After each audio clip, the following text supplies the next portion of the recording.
إن الحمد لله نحمده ونستعينه ونستغفره ونعوذ بالله من شرور أنفسنا ومن سيئات أعمالنا من يهد الله فلا مضل له ومن يضلل فلا هادي له وأشهد أن لا إله إلا الله وحده لا شريك له وأشهد أن محمدا عبده ورسوله صلى الله عليه وآله وصحبه وسلم تسليما كثيرا أما بعد. قال ربنا عز وجل في كتابه الكريم إنا نحن نزلنا عليك القرآن تنزيلا فاصبر لحكم ربك ولا تطيع منهم آثما أو كفورا. Certes, c'est nous qui avons fait descendre sur toi le Coran en vraie révélation, alors patiente sur le jugement de ton Seigneur et n'obéis ولا تطيع منهم آثما أو كفورا. Et n'obéis à aucun d'entre eux parmi les pécheurs et mécréants. Ou en cas pécheur ou mécréant. Ibn Kathir, rahimahullah ta'ala, en tafsir de ce verset, il dit لا تطيع الكافرين والمنافقين إن أرادوا صدك عما أنزل إليك بل بلغ ما أنزل إليك من ربك وتوكل على الله فإن الله يعصمك من الناس. Il dit, n'obéis pas aux mécréants ni aux hypocrites s'ils veulent t'empêcher justement de propager ce que Allah Azza wa Jal t'a retransmis, t'a révélé. Mais plutôt retransmets cela, ce qui t'était révélé, et place ta confiance à Allah, car Allah te protégera des gens. فالآثم هو الفاجر في أفعاله والكفور والكافر بقلبه. Donc le athim dans le verset cité, c'est la personne qui est immorale et qui a de la débauche dans ses actions. Les gens démarrent ainsi. والكفور, c'est le mécréant dans son cœur, celui qui rejette la vérité. Salam Muqaddimah, suite à un audio qui m'est parvenu venant de la part du recteur de la mosquée de Paris, qui date d'après l'audio du 23 décembre 2020, comme il le dit lui-même dans l'audio. Et après l'avoir entendu, j'ai considéré qu'il était un devoir d'y répondre. Brièvement, bismillah ta'ala, les choses qui sont citées sont connues, elles sont connues, alhamdulillah, mais pas de mal de rappeler fa'inna zikr yanfa'al mu'min, car le rappel profite aux croyants. Donc de là, je vais, comme à mon habitude, lorsque je fais une réponse à des gens dont l'audio m'est parvenu, couper leur audio et mettre comme ça les gens entendent leur voix directement et jugent par eux-mêmes, car cela a plus d'effet d'entendre la chose comme elle est dite, l'intonation, le ton qui a été pris, ça a plus d'impact que le fait de relire et de retransmettre. Naam. Donc il dit. Je voulais vous parler de ce thème, l'alliance et le désaveu. Moi, je ne connaissais pas ce sujet particulièrement.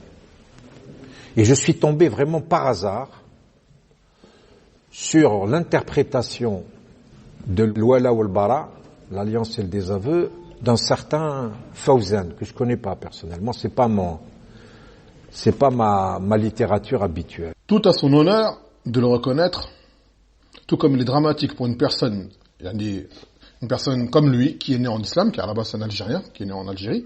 Il est venu en France en 1990, comme j'ai pu le voir dans sa biographie, et qui était désigné justement pour diriger les affaires de culte en islam, d'ignorer un sujet d'une si grande importance, d'une si grande envergure.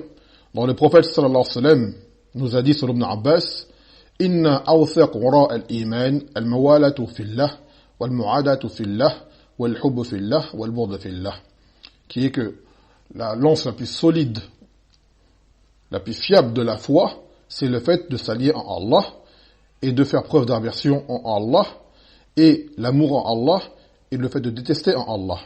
C'est-à-dire ce que Allah il aime, on l'aime, ce qu'il n'aime pas, on n'aime pas. Ce que Allah aime, on les aime, ce que Allah n'aime pas, on ne les aime pas. Brièvement.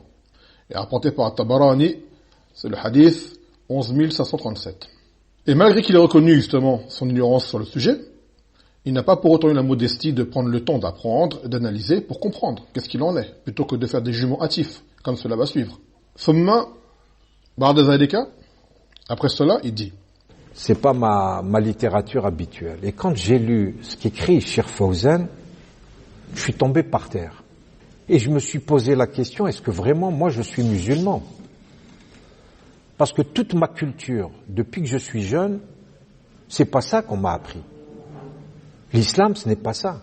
قال تعالى وكذلك ما أرسلنا من قبلك في قرية من نذير إلا قال مترفوها إنا وجدنا آباءنا على أمة وإنا على آثارهم مقتدون. Il dit, de la sorte, nous n'avons pas envoyé avant toi, plutôt, d'avertisseurs dans une contrée, sans que ces gens notables, ces riches, ces habitants, ne disent, nous avons certes trouvé nos pères sur une religion, et nous suivons leurs traces. Nous sommes sur leurs traces. Et dans un autre verset, يقول سبحانه وما أرسلنا في قرية من نذير إلا قال مترفوها إن بما أرسلتم به كافرون. Ils ne vont pas envoyer dans de contrées avant toi d'avertisseurs, sans que ces habitants, ces notables, disent nous mécroyons en ce pourquoi vous avez été envoyés. Donc cet homme-là est de ceux qui marchent sur cette règle qui est al-i'tiqad qabl al-istidlal, qui est le fait de croire avant de savoir. C'est-à-dire, je me bâtis une croyance avant d'en avoir eu la connaissance. Donc il s'est inventé une vision de l'islam, basée sur son éducation qu'il a reçue, et non par le suivi des textes avec une compréhension saine. C'est une erreur gravissime, car c'est le socle sur lequel se base tout groupe dévié. Tu verras pas un groupe dévié, que ce soit Daesh, que ce soit le Qaïda, que ce soit tous les groupes contre qui ils prétendent lutter actuellement, sans qu'ils ne soient sur ces mêmes règles-là. Même les soufis et toute forme de khawarij et autres. Pourquoi? Car cela contraint à délaisser les preuves, qui n'ont pas dans le sens de ce que tu crois. Alors qu'à la base, c'est ta croyance d'aller dans le sens des textes authentiques. C'est-à-dire, il se met une chose dans la tête, il la conçoit, il y croit, il s'y accroche, et il pense que c'est la vérité, avant d'avoir su pourquoi. Et une fois que des choses viennent, il s'oppose à cela, il les rejette. Et l'imam Bukhari, il a bien dit, dans son livre, Fitabouye bihi, Bab al-ilm qabl al-qawl wal-amal. La science qui est le fait d'avoir la science avant de parler ou avant d'agir. والدليل فاعلم أنه لا إله إلا الله واستغفر لذنبك. Et sache qu'il n'y a nulle divinité digne d'être adorée en dehors d'Allah et demande pardon pour tes péchés. Donc sache en premier lieu, ensuite agis. Naam. Donc résultat, cet homme-là s'est mis à refuser la vérité lorsqu'elle lui vient. ويقول الله سبحانه وتعالى إنا وجدنا آباءنا على أمة وإنا على آثارهم مقتدون. Comme on l'a dit tout à l'heure. Nous avons certes trouvé nos pères sur une religion et nous les suivons. قال ولو جئتكم بأهدى مما وجدتم عليه آباءكم قالوا إن بما أرسلتم به كافرون. Et il dira, et si jamais j'étais venu par une chose qui est de meilleure voie que ce sur quoi vous avez trouvé vos pères auparavant, ils diront, nous mécroyons en ce pourquoi vous avez été envoyés. Obstination. Donc si seulement, si seulement c'était juste la personne al-Fawzan qu'il ne connaissait pas, qu'elle a dit qu'il ne le connaît pas. Mais la gravité de son cas apparaît à travers son ignorance sur les questions d'ordre religieux liées au fondement de l'islam, al-wala wal-bara. Parmi les points les plus importants de la religion, pour lesquels on peut sortir de l'islam. C'est un point à ne pas négliger. Comme il se le demande lui-même, est-il musulman? Comme il s'interroge. Et beaucoup d'entre nous se posent la même question à son sujet. Et il y a de quoi lorsqu'on voit ses positions actuelles et sa participation active au projet de l'islam, au projet de la France, qui est dans son projet d'annihilation de l'islam sur son territoire, bien que eux prétendent qu'ils protègent l'islam. L'islam qui protège n'est pas celui que Allah Azza wa Jalla a révélé à son prophète sallallahu alayhi wa sallam. Mais cet islam qu'Allah a révélé, c'est celui-là qui combattent exactement. Donc il dit après. Cheikh Fawzan dit que lorsqu'un mécréant c'est quoi, est par terre, surtout ne l'aidez pas à se lever. C'est ça l'islam? Allah, si franchement Cheikh Fawzan a dit ces paroles-là, chose dont je doute, il serait intéressant de savoir, de comprendre dans quel contexte il a dit cela. Surtout que cela contredit ce qu'il dit lui-même dans cette risala, qui est al-wala al-bara, dont la personne concernée là, ce recteur, va lire des passages. Et moi-même, ayant, alhamdoulilah, pu commenter ce livre et le lire entièrement, je n'ai pas trouvé ce passage-là dont il parle. Donc je ne sais pas d'où est-ce qu'il l'a pris. En tout cas, je ne l'ai pas vu. D'accord? Et en plus, à savoir qu'il s'est basé sur la traduction, c'est-à-dire le PDF qui est sur le net, et ce PDF ne contient pas toutes ces questions-réponses qui viennent par la suite dans le livre. Cela est juste trouvable dans le livre qui est édité, imprimé dans l'édition Ahmed, l'imam Ahmed. Comment j'ai? Et le procédé employé par ce recteur de la mosquée de Paris, pour pouvoir justement faire passer Cheikh Fawzan pour je ne sais qui, c'est le même procédé employé par les kuffars pour faire fuir de l'islam. C'est-à-dire, ils vont prendre un verset, ou un hadith, ou la parole d'un alim, qui pourrait choquer lorsqu'on ignore sa cause, ses règles, d'accord, le contexte. Puis ils disent aux gens, voilà, c'est ça l'islam. Voilà qui était Mahomet, comme ils disent. D'accord? Et c'est de cette manière-là qu'ils en sont arrivés à dire que le prophète sallallahu alayhi wa sallam était un barbare, un pilleur, un sanguinaire, un pédophile, et j'en passe, wali'az billah. Et c'est également cette façon de faire, celle des juifs, qui est le tahrif des nusus, le fait de changer les textes. Yuharrifuna al-kalima an mawadi'ihi. Ils changent les paroles de leur contexte. Donc c'est bien évidemment toute personne qui suit ses passions suivra cette voie-là. Il dit toujours, c'est qui ce Cheikh Fawzan? Quand je me suis intéressé à lui, bien évidemment, on m'a dit que c'était pratiquement le pape de l'Arabie Saoudite et que beaucoup de jeunes musulmans français écoutent de manière extraordinaire cet homme. Alhamdulillah, en islam, il n'y a pas de pape. Il n'y a pas de hiérarchie religieuse ou de personnalité unique vers qui on doit revenir en tout et qui détient le décret. Par contre, naam, il y a des savants, des ulama, en différents coins du monde, pas seulement en Arabie Saoudite, d'accord, et quelles que soient leurs origines, ou situations sociales, d'accord, on doit revenir vers eux dans ce qui nous pose problème en religion. Et on suit leur fatawa et leurs directives, et leur nasaih, tant que tout cela est conforme au shara, à la législation, car ils restent toujours, malgré tout, des êtres humains, ils ne sont pas infaillibles. Mais jamais, au grand jamais, ils seront unanimes sur l'erreur. Comme a dit le Nabi sallallahu alayhi wa sallam, datashtamir ummati ala ad-dhalal. Que ma communauté ne sera jamais unanime, se réunira jamais sur l'égarement. Ce n'est pas possible. Si un se trompe, d'autres auront raison, et ainsi de suite. Comme a dit ta'ala, fas'alu ahla dhikr in kuntum la ta'lamun. Et demandez aux gens du rappel si vous ne savez pas. Et Cheikh el-Fawzan est purement parmi ce genre de personnes-là, décrit dans le verset. Et oui, beaucoup de gens l'écoutent, car c'est un imam de la sunna, avec unanimité des gens de la sunna sur ce point-là. Il a passé sa vie dans le ilm, à défendre et à propager la religion. D'accord? Tout cela sur la voie des salafs. Yarfa'illahu allazina amanu minkum wallazina utul ilm darajat. Que Allah élève ceux qui ont cru parmi vous et ceux qui ont eu la science en degré. Donc le recteur lui-même n'était même pas encore né, car en regardant sa biographie, il n'a que 65 ans, alors que Cheikh Fawzan en 88, hafizahullah ta'ala, il était déjà dans le ilm. Et par la suite, il a poursuivi son parcours, c'est ce qu'on connaît actuellement aujourd'hui de lui. Alors que le recteur, lui, étudiait probablement le code pénal et les lois des hommes, car il est avocat à la base. Et Al-Fawzan, hafizahullah ta'ala, était déjà ancré dans les connaissances des lois d'Allah, et était à la tête de la direction des affaires juridiques, selon la sharia, bien évidemment. Selon la sharia. Voilà qawanin al-wad'iyah. Il a de nombreuses fonctions, parmi elles les plus célèbres, qu'il est membre de l'IFTA, ce qui dit les fatawa, la commission permanente, al-lajna da'ima, à travers le monde il est connu. Et également il fait partie de Hayhat Kibar al-Ulama, qui est également le comité des grands savants en Arabie Saoudite. Et ce titre-là, il le mérite. Ce titre-là, lui, en sa personne, il le mérite largement, amplement. Cheikh el-Fawzan, hafizahullah ta'ala, est une personnalité incontournable en cette époque pour la communauté, et le genre d'homme par lesquels Allah Azza wa Jalla a élevé à secourir sa religion.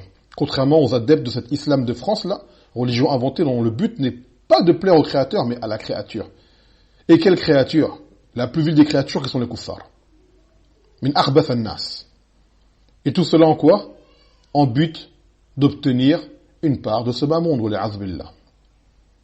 Puis il dit. Voilà ce qu'il dit. Et vous allez me dire si vraiment c'est le comportement d'un musulman. Il est interdit de tenter de ressembler physiquement. J'ai pas le droit de ressembler aux mécréants. Dans ce qui leur est spécifique, qu'il s'agisse de coutumes, d'adoration, d'allure ou de comportement, comme le fait de se raser la barbe. C'est-à-dire, moi je me rase pas la barbe, allez. De se laisser pousser les moustaches. Ah oui, Adarali aussi, dada. De pérorer dans leur langue, c'est-à-dire sauf en cas de nécessité, c'est-à-dire quand c'est nécessaire, à ce moment-là, oui, je peux parler en français. De s'accoutrer comme c'est-à-dire un ilabis costume, t'as français. De manger ou boire pareillement à eux, résider dans leur pays et ne pas les quitter pour un pays musulman. Et j'en passe.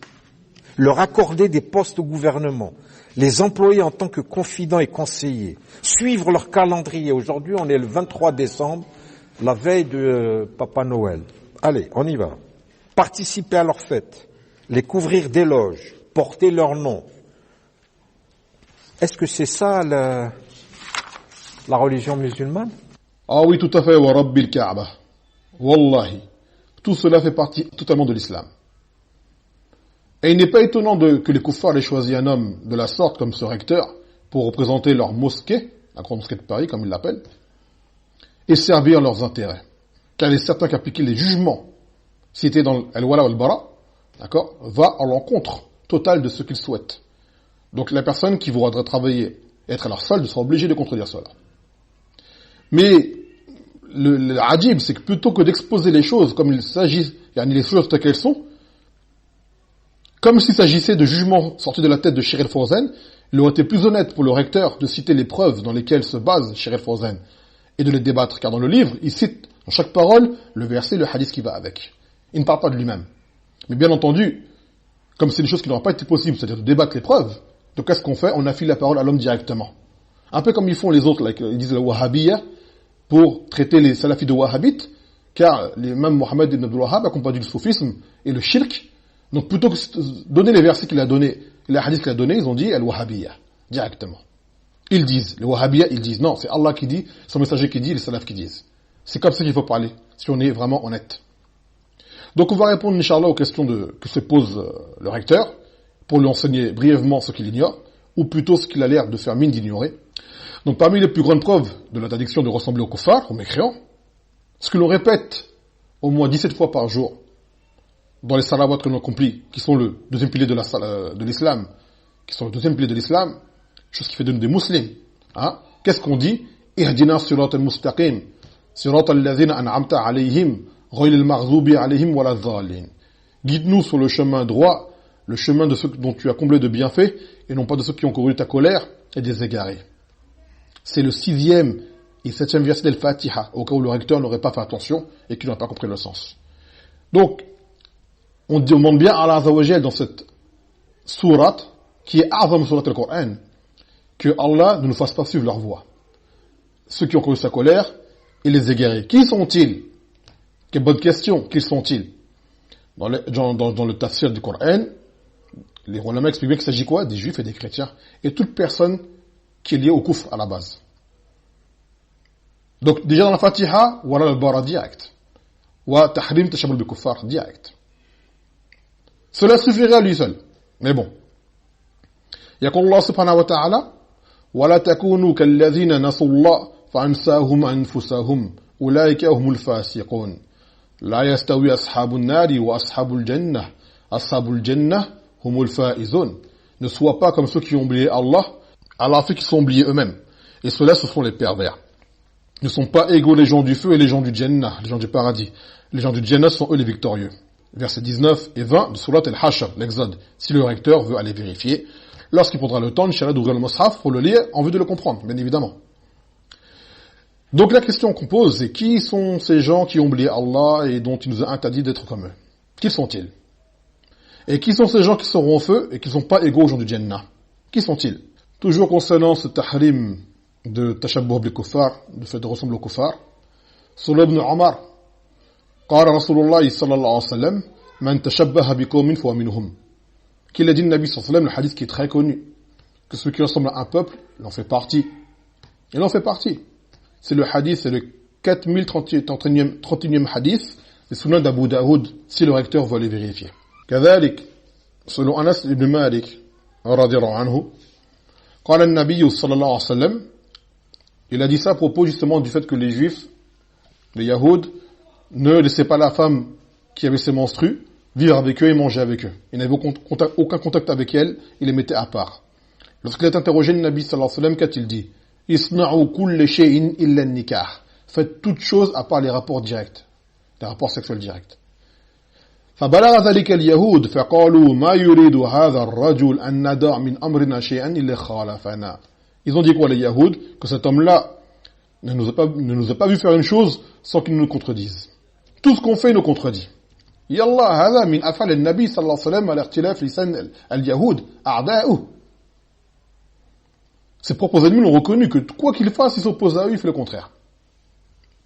Et ce hadith est rapporté par un Nasa'i, numéro 302. si jamais le recteur va aller se donner la peine de lire.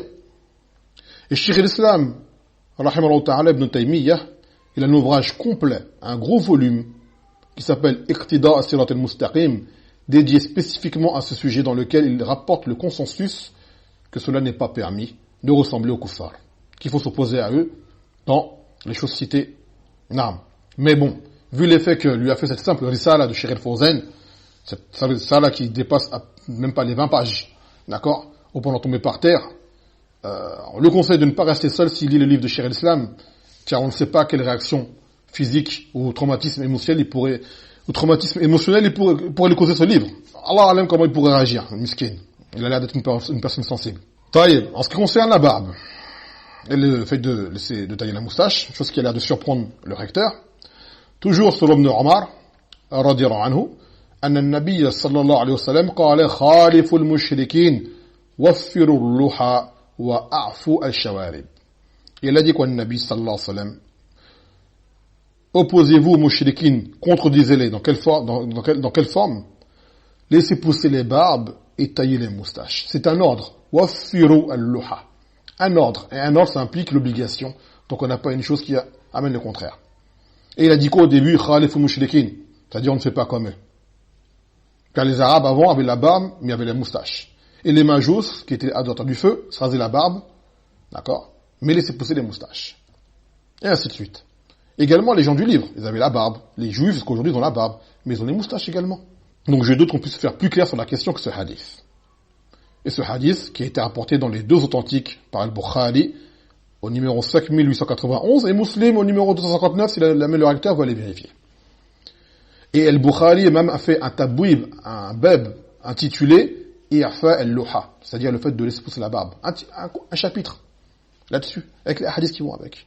Et vu que le recteur se raille avec son assemblée en Dalija algérien, parce qu'il parle en algérien, il rigole, à dire qu'Al-Fawzan parle de lui, parce que lui-même se rase et laisse pousser la barbe. Ou plutôt, ça laisse pousser la moustache. On lui rappelle que le taillage de la moustache n'est pas seulement dans le but de ne pas ressembler au kuffar, mais cela fait également partie de la fitra, la nature saine, de se tailler les moustaches. Selon Ibn Omar, النبي صلى الله عليه وسلم قال الفطرة خمس أو خمس من الفطرة الختان والاستحداد ونفت الإبط وتقليم الأظفار والأظافر وقص الشارب, qu'il a dit la fitra, la nature saine, est sur 5 choses, ou plutôt 5 choses font partie de la fitra. Il a dit quoi? La circoncision, homme ou femme, mais la vraie circoncision, pas l'excision pour les femmes, la vraie. L'istirdad, qui consiste à quoi? À se raser les poils pubiens, dans les parties génitales, et se dépiler les poils des aisselles, et se couper les ongles. Et en dernier, qu'est-ce qu'il a dit? Pour ça, c'est pas pour les hommes, se tailler les moustaches. Se tailler les moustaches. Donc, avec ta moustache, tu contredis en laissant pousser, tu contredis la fitra, saine, qui a été déclarée par l'islam. Voilà le musta'an. Tout comme on lui rappelle que le rasage de la barbe, ça a été également jugé comme étant un tashabur bin nisa, ressemblance à la femme, car l'homme se distingue de la femme par plusieurs points, et parmi elles, la barbe. La femme n'a pas de barbe à la base, contrairement à l'homme. Bien qu'on a des hommes imbéables et des femmes, malheureusement, c'est une épreuve pour elles qui ont des barbes. Voilà le musta'an. Mais c'est des karas qui sortent de la base. Chez Nadir, wa kama qila an-nadir la hukma lalah. Donc, ressembler aux femmes, on rappelle au recteur que cela également est interdit. Kama qala ibn Abbas, radiyallahu anhu, an an-nabi sallallahu alayhi wa sallam, قال لعن رسول الله صلى الله عليه وسلم المتشبهين من الرجال بالنساء والمتشبهات من النساء بالرجال, que le prophète a maudit. C'est pas seulement l'interdit, c'est la maudit. Ceux parmi les hommes qui ressemblent aux femmes et celles parmi les femmes qui ressemblent aux hommes. Rapporté par le Bukhari, numéro 5885, si le lecteur veut aller vérifier. Est-ce qu'il va dire que cela également ne fait pas partie de l'islam? Ce n'est pas la religion musulmane comme il le dit. Allah musta'an. Et on informera également à ce recteur que même les 4 savants à qui ont été affiliés les 4 madhahib, les 4 écoles juridiques, ils sont unanimes sur l'interdiction du rasage total de la barbe. La chose sur laquelle ils divergent, c'est le fait de la tailler. Et même malgré cela, la vie authentique, c'est que la barbe, on la laisse pousser, comme le prouvent les hadiths clairs. D'accord? Après le reste, c'est sujet d'ijtihad de certains ulama, de certains sahaba. Et là n'est pas la question. Après, en ce qui concerne ce qu'il a dit, comme étant le fait de pérorer dans leur langue sans besoin. D'ailleurs, Cheikh l'Islam, dans son livre Iqtida as-Sirat al-Mustaqim, il cite un chapitre entier par rapport à cela, que c'est trop long à évoquer ici.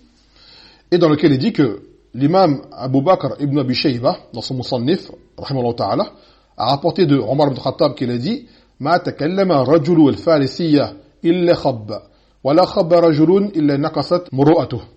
Il a dit qu'un homme n'a pas parlé en langue perse sans qu'il ne soit devenu fourbe. Il se met à tromper. Et il ne s'est pas mis à tromper sans que par la suite, ses valeurs humaines ne soient réduites.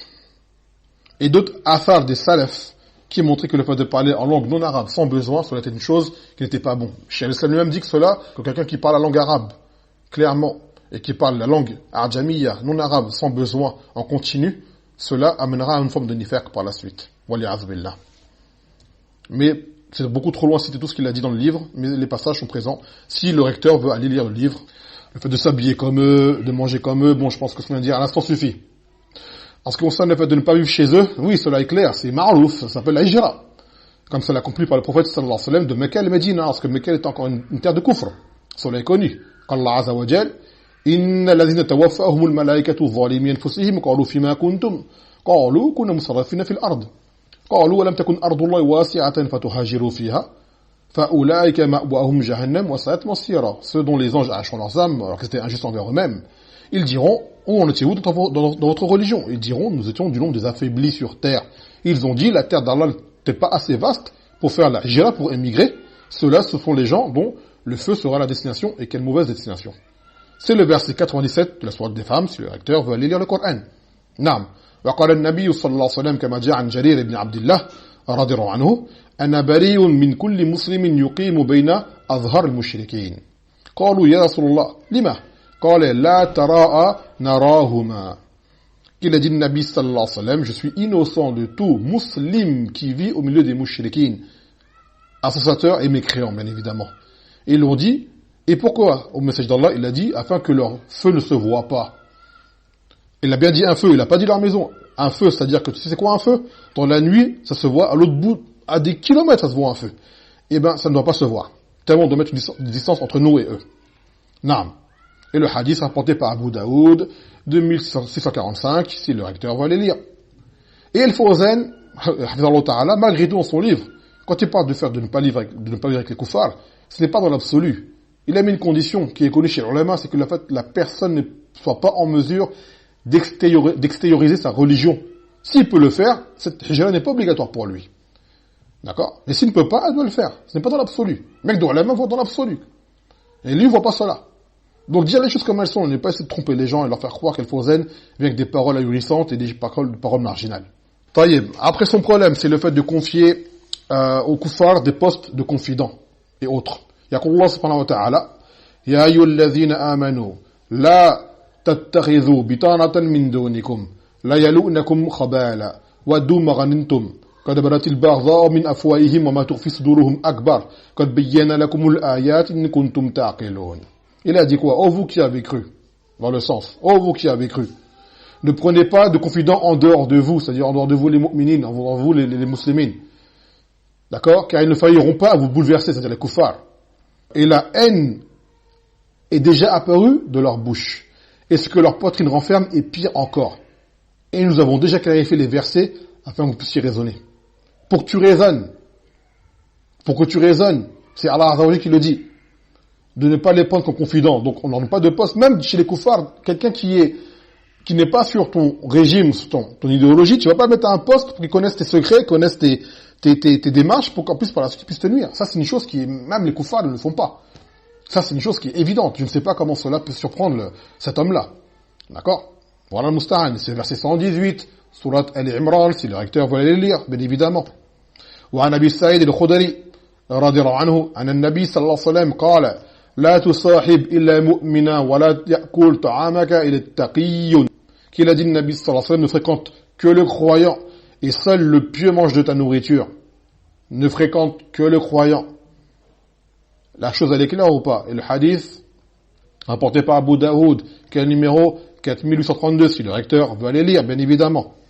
Et d'ailleurs, l'imam Abu Daoud, et autre que lui, on porte ce hadith, et l'imam Abu Daoud en a fait un chapitre. Man yu'maru an jalas. C'est-à-dire, l'ordre de quelle fréquentation doit-on avoir? Et quelle est-elle? Le croyant seulement. Taïeb, je pense que cela suffit amplement. Donc, que va dire le recteur? C'est qu'il ce Bukhari. c'est qui ce Muslim, c'est qui ce Abu Daoud, c'est qui ce Ibn Taymiyyah, ce n'est pas ma littérature. Ah, subhanallah. On se demande même si le Coran fait partie de sa littérature, vu les paroles qui émanent de sa bouche. Voilà musta'an. Pourquoi le sujet est brûlant? Shirazdin, qui a présenté l'alliance et le désaveu, d'abord moi je ne savais pas que c'était un concept du père du monothéisme. Je ne le savais pas. C'est vous qui connaissez ces sujets. Il faut qu'on parle de la réalité. Alors, j'ai demandé à certains imams qui ont déjà fait un travail extraordinaire, et je voudrais vous le proposer. Le sujet est le suivant. Est-ce que le Coran engendre la violence? Est-ce que le Coran engendre la violence? Donc là, c'est encore un problème chez ces gens-là. Car pour eux, à chaque fois, le mot haine va de pair avec violence gratuite et injustice. Chose qui n'est pas le cas en islam.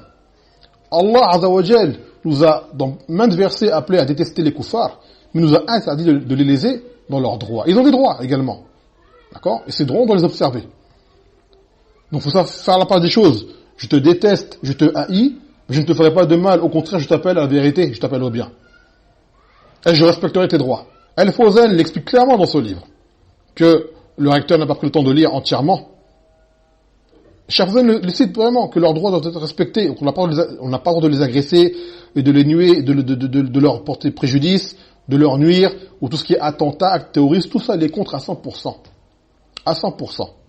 Et tout musulman, ayant une compréhension saine, est là-dessus. Après, tu as des gens, malheureusement, parmi les gens des passions, qui veulent voir les choses différemment. Et ces gens-là, l'islam est innocent de leurs actes. Et quand on parle de violence, il faut préciser de quoi on parle. Car dans de nombreuses situations, l'islam use de la violence ou de la force, si on peut dire ainsi. D'accord? C'est une chose qui existe dans la religion. Ils sont de recours. Et même parfois obligatoires. Que ce soit avec un musulman qui transgresse ou avec un kafir. Mais tout cela selon les règles. C'est par sagesse d'Allah subhanahu wa ta'ala. Car le mot violence, il peut être compris de différentes façons. Et sous différents angles. Donc il faut comprendre lequel qui évolue. Et parmi ces définitions justement du mot violence, dans le dictionnaire français, qu'est-ce qu'on peut trouver?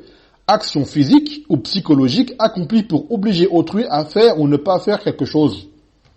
Pour exprimer sa colère ou son désaccord ou uniquement pour faire du mal. Bon, le dernier, il exclut. Il dit quoi d'abord? Action physique ou psychologique accomplie pour obliger autrui à faire ou ne pas faire quelque chose. En islam, quelqu'un qui vole, qu'est-ce qu'on fait avec lui? Quelqu'un qui fornique, qu'est-ce qu'on fait avec lui? Quelqu'un qui prend le bien des gens, qu'est-ce qu'on fait avec lui? Quelqu'un qui veut t'en prendre à toi justement, qu'est-ce que tu fais avec lui? Parce que à les entendre ces gens-là, il faut passer l'islam pour une religion de gens incapables de se défendre, qui tombent l'autre joue, comme on dirait, ou incapables de montrer la force de la religion, ou de faire respecter les limites instaurées par Allah Azza wa Jal. Ah, ce n'est pas le cas. Et préparez-là ce que vous pouvez comme force. Aïwa. Après, il dit... Alors, vous pouvez m'écrire en arabe, en français, mais si vous pouvez, une dizaine de pages, 12 pages, me dire quel est votre point de vue là-dessus. Parce que je voudrais montrer que les imams de la grande mosquée de Paris, sur des questions pareilles, vont donner, eux, leur version. Est-ce que le Coran engendre la violence? Comment tu le dis en arabe, Mohamed? Al-unf. Engendre, voilà. Ben voilà, ça c'est le résultat à force de pérorer dans la langue française, à outrance, à tel point qu'il parle mieux le français que la plupart des Français, on l'admet, même que moi, hein. Il en arrive à oublier sa langue maternelle, la langue de la révélation, la langue de l'islam. Voilà le musta'an. Naam. Puis il dit... Donc plus j'aurai de contributions sur cette question, plus je la travaillerai pour en faire un document officiel, pour montrer que l'islam ne peut pas, aujourd'hui, générer de la violence. Donc là, il appelle Alel Sesbir à la manière de qui? De Pharaon. Comme قال تعالى وقال فرعون تؤني بكل ساحر عليم فلما جاء السحرة قال لهم موسى ألقوا ما أنتم ملقون. Donc qu'est-ce qu'il a dit Pharaon face à Moussa? Apportez-moi tout sorciers savants. Pour faire quoi? Faire face à Moussa. Venez tous avec votre sierre. Venez. Et lorsque Moussa est venu, auprès des sorciers, il leur a dit, lancez votre sorcellerie. Faites-la. Donc les gens du haqq agiront comme agit Moussa. On dira, faites vos rassemblements, rapportez vos versets, faites votre étude, votre thèse, ce que vous voulez, il n'y aura pas de souci par rapport à ça. C'est à l'exemple de Nuh, alayhi salam. Kama qala ta'ala fi sha'nihi, fa'ajmi'u amrakum wa shuraka'akum, thumma la yakunu amrukum alaykum ummah, thumma qdhu ilayya wa la tunzirun. Il a dit quoi, Nuh, lorsque son peuple commençait à refuser son message? Il a dit, rassemblez, concertez-vous entre vous, apportez vos associés. Et que votre chose, par contre, ne cachez pas votre dessein. Et essayez de m'achever. Et surtout, ne laissez pas de répit. Pas de répit. Faites ce que vous avez à faire. Donc on leur dit, rassemblez-vous, faites en arabe, faites en français, même en anglais ou en russe si vous voulez. Ma yadur. Donc là, le recteur vous démontre, en fait, que toute cette mascarade du prétendu islam de France, ces prétendus représentants de l'islam, en France, ne connaissent pas grand-chose à la religion. Et surtout, il y a d'autres personnes, leurs imams, comme ils le disent, qui étudient les textes pour voir comment les déformer et les mettre à leur sauce et embobiner les gens. Avant. Et ça, c'est une trahison khiyana envers les musulmans en premier lieu, et même envers les kuffars, à qui on montre une fausse image de l'islam, de la religion. Quand vous allez venir avec des choses muharrafa, changer selon votre compréhension et dire aux kuffars, c'est ça l'islam. Alors c'est pas ça l'islam. وَإِنَّ مِنْهُمْ لَفَرِيقًا يَلْوُونَ أَلْسِنَتَهُمْ بِالْكِتَابِ لِتَحْسَبُوهُ مِنَ الْكِتَابِ وَمَا هُوَ مِنَ الْكِتَابِ وَيَقُولُونَ هُوَ مِنْ عِنْدِ اللَّهِ وَمَا هُوَ مِنْ عِنْدِ اللَّهِ وَيَقُولُونَ عَلَى اللَّهِ الْكَذِبَ وَهُمْ يَعْلَمُونَ. Et parmi eux, un groupe qui font tourner leur langue avec le livre pour que les gens pensent qu'il s'agit du livre, alors que cela ne fait pas partie du livre. Cela ne fait pas partie du livre. Et ils disent cela vient de Allah Azza wa Jal. Et cela ne vient pas d'Allah Azza wa Jal. Et ils ne font que profaner des mensonges alors qu'ils savent pertinemment. Alors, mais on annonce à ce recteur et à ses semblables, car lui n'est qu'un parmi tant d'autres. Et après lui viendra d'autres, comme avant lui sont venus d'autres, mais ils vont tous finir par disparaître. Ça c'est une chose qui est obligatoire. Le faux est amené à partir, toujours. Donc on leur annonce à ces gens-là, parmi ces vendus à la sorte de la France, qu'il y aura toujours des gens pour réfuter vos faussetés et vos mensonges, toujours. Quoi que vous fassiez. Et voilà pourquoi ils détestent ces gens-là. Et tentent de faire fuir les gens d'eux. قال النبي صلى الله عليه وسلم عن ثوبان قال لا تزال طائفة من أمتي ظاهرين على الحق لا يضرهم من خذلهم حتى يأتي أمر الله كذلك. Il a dit quoi? Qu'il y aura un groupe de ma communauté ne cessera d'être apparent sur la vérité. Et ceux qui s'opposeront à eux, ceux qui s'opposeront à eux ne leur nuiront en rien. Jusqu'à ce que vienne le décret d'Allah Azza wa Jal, et resteront fermes, stables. C'est ce qu'ils sont. Et ces gens-là, qui sont-ils? Les gens de la Sunna. Qu'ils soient nombreux ou pas, ils seront toujours là, jusqu'aux prémices de l'heure. Et ils seront là pour éviter le faux et démontrer aux gens la vérité. Après, ceux qui veulent l'apprendre, ils l'apprennent. Ceux qui ne veulent pas l'apprendre, amrou ilallah ta'ala, amrou ilallah Azza wa Jal. Chose qui ne veut pas dire qu'il a le droit, juste pour dire que par la suite, il en perd les conséquences. Hadha alladhi radna al-yawm fi hadha al-maqam, fa subhanaka wa bihamdik. لا إله إلا أنت أستغفرك وأتوب إليك.